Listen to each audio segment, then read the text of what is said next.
Hey guys, John and Jeff with Best Price Nutrition. You can check out the website at BestPriceNutrition.com. And in today's video, we're going to be talking about a topic that you may have heard about in the news recently.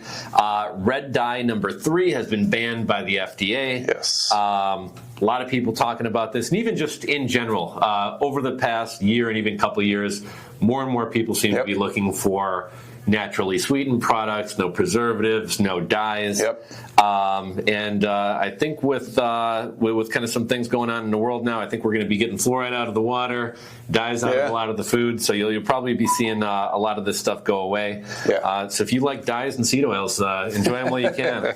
I think a lot of the stuff that's over in Europe, they ban. It's starting to come over to this. We're starting to see these different things. I see all these things about like Cheerios here versus Europe. Theirs are a pale color. There's not 72 ingredients. Yes. Yeah. Exactly. So red dye number 3. What is it? It's a synthetic color additive derived from petroleum. It's commonly used in part of a bright cherry red hue. It's added to products, candles, baked goods, and certain medications. It used to be used in cosmetics and everything back in the 80s. Since then, in 1990, the FDA actually prohibited its use in cosmetics and topical medications, but for some reason left it in foods. You can still drink it, but don't put it on your don't put it on your cheeks. Yeah. So I'm not sure why it's still in foods and ingested drugs, but I'm glad it's starting to come to light why removing it. When does the ban take effect is the issue. So, even though this is an urgent health emergency, we got 2 years before it kicks in. So this is actually going to start go into effect January 15th of 2027. So still got a couple years before this takes place. But the good news is we kind of looked around. It was very difficult to find any supplements that had this red dye number 3. And just in general, just looking through products in our warehouse, I'm seeing more and more companies using beetroot to powder to color some things, spirulina to color a lot of things. So a lot of companies are just kind of on their own moving to more natural dyes and colorings. Yeah, exactly. Yeah.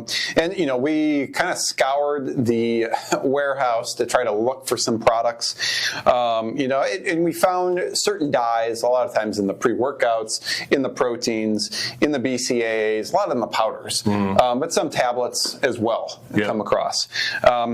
The only product I could find in the warehouse that actually used red number 3 was the Glaxin electrocreatine. That's the only one. It shows right here, red number 3. And if you're looking for these things on your products, usually it should say, or it may say something like OxyShred. It states no artificial dyes or colors. And the other one that's popular, well, not popular, but popular to use for red is the red number 40, which this is an example of the Grind Axe and Sledge has red number 40. But red number 40 was very prevalent through a lot of the products that had red coloring.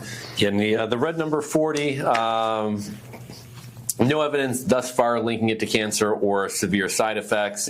FDA says it's safe for consumption. They say it's a safer alternative to other dyes, and it's one of the most widely used colorants in the U.S.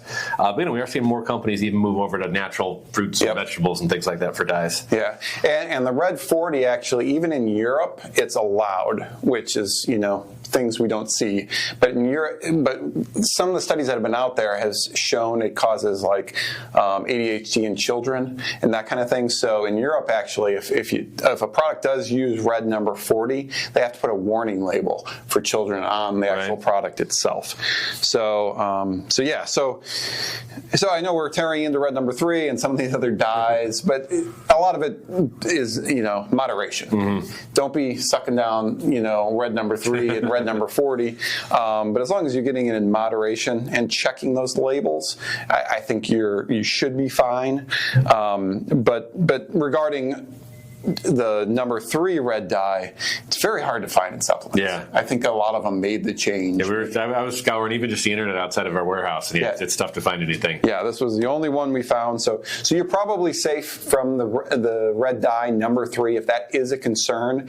But you can always, like I said, if you look on the back of your label on your products, it usually will say if they use dyes, if they don't, if they're artificial, and what type of dye. It wouldn't be a bad collection to make, is like a cleaner supplements or dye-free free or something like that. So maybe we'll put together a collection like that. No, that's a good idea. And if you guys are looking, we do get more and more people who are looking for more natural products. So if you are somebody looking for those, chat us, call the 800 number, and we can steer you towards, protein powders. There's like the Ultimax Naturals or True Teen Naturals. So we can steer you towards some products that have less dyes, artificial sweeteners, etc. Yeah, guys. So hopefully this helps kind of give you a better idea of the red dye number 3 ban and whether it's in supplements or not.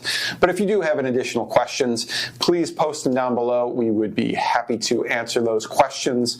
And if you enjoyed this video and want more videos dealing with, stuff with government and supplements and that kind of thing, make sure to give us a thumbs up and then subscribe, and you'll be notified every time that we do a new video. Thanks for watching, guys.